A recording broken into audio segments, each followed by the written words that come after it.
ओम नमः शिवाय। हर हर महादेव। अमर पुत्र नंदी की कथा। नमस्कार साथियों, आज मैं आपको सुनाने जा रही हूँ एक अद्भुत पौराणिक कथा। एक ऐसी कहानी जिसमें है ऋषि की तपस्या, भगवान शिव का वरदान, अमर पुत्र नंदी की जन्म गाथा और एक भक्त किसान के जीवन में हुआ दिव्य चमत्कार। तो आइए श्रद्धा से जुड़ते हैं इस पावन कथा से। अमर पुत्र नंदी और शिव भक्त शंभु की दिव्य कहानी।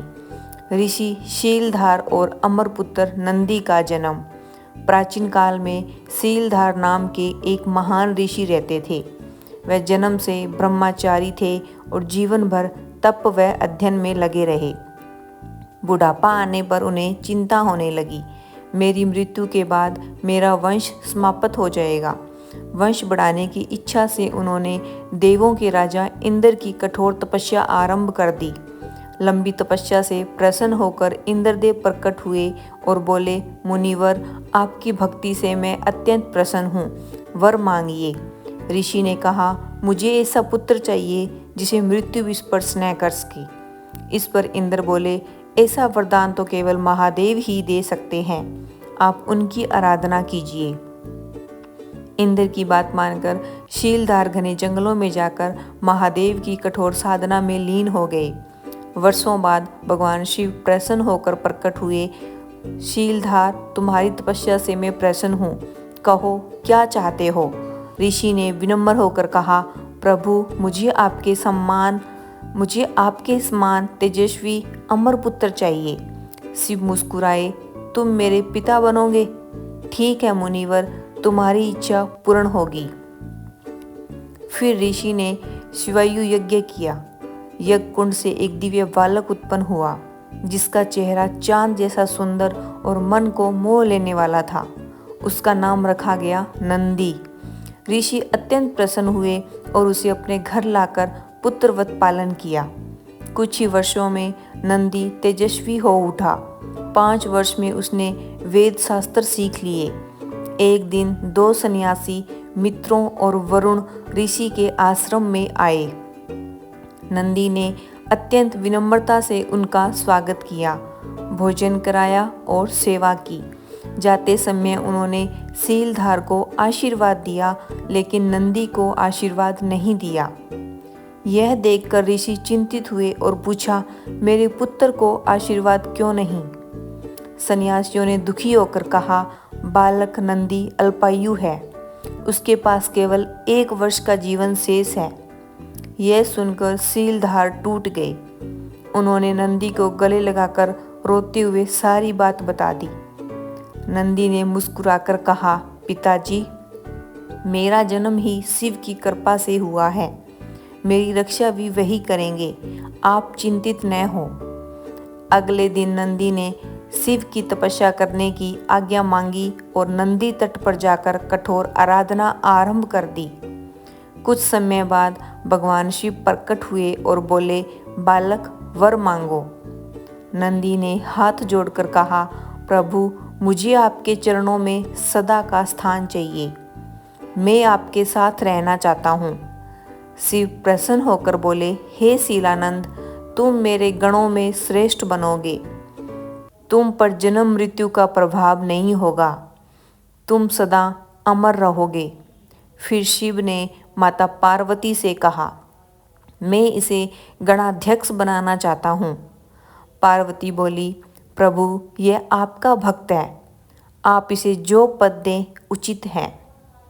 इसी प्रकार नंदी भगवान शिव के अमर गणों में सर्वोच्च स्थान प्राप्त कर गया।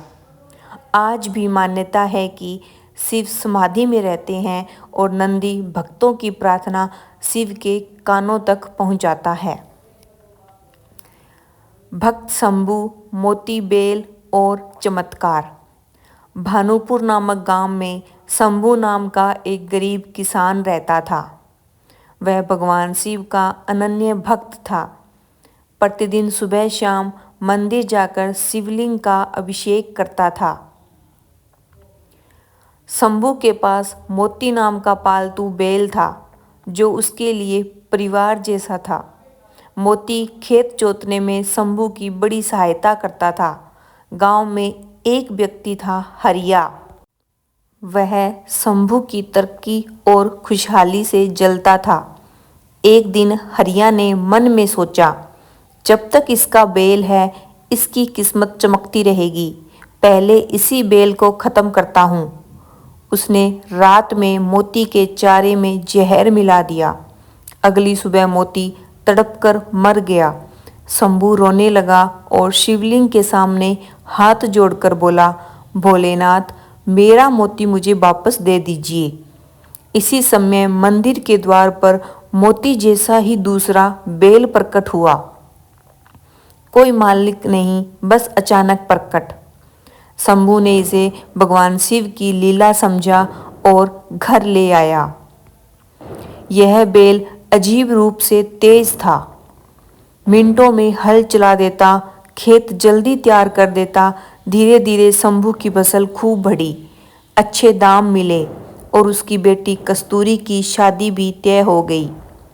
हरिया यह देखकर और क्रोधित हो गया। उसने सोचा, अब इस नए बेल को भी मारना होगा। रात में वह फिर जहर डालने आया, लेकिन बेल ने रस्सी खोल ली और हरिया के पीछे दौड़ पड़ा। हरिया डरकर चीखा, शंभू भाई, मुझे बचा लो, मैंने गलती की है। शंभू ने बेल को रोका।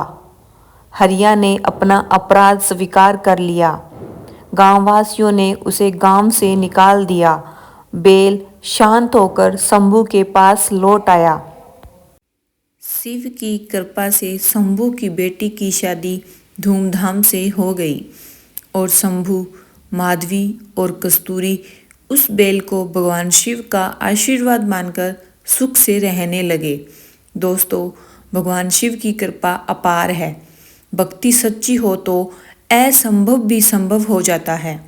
इस कथा में अमरपुत्र नंदी की तपस्या और भक्त शंभू का विश्वास हमें यही सिखाता है। यदि आपको ये दिव्य कथा पसंद आई हो तो वीडियो को लाइक करें, शेयर करें और चैनल को सब्सक्राइब करना न भूलें।